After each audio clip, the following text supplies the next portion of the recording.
Ngayong linggo mga kapuso ay matutunghayan natin ang lalaki mula sa Paniki, Tarlac. Bigla na lamang binawian ng buhay matapos tuklawin ng kobra.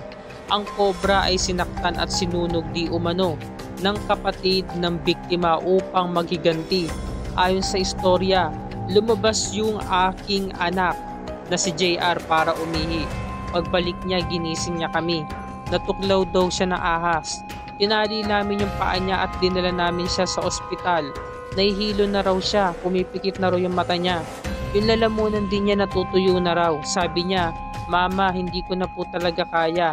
Ito ang sinabi ni Reynaldo at Alma, mga magulang ng nakagat ng ahas. At ito pa ang sinalaysay ni Rosalinda, kapatid ng natuklaw ng ahas.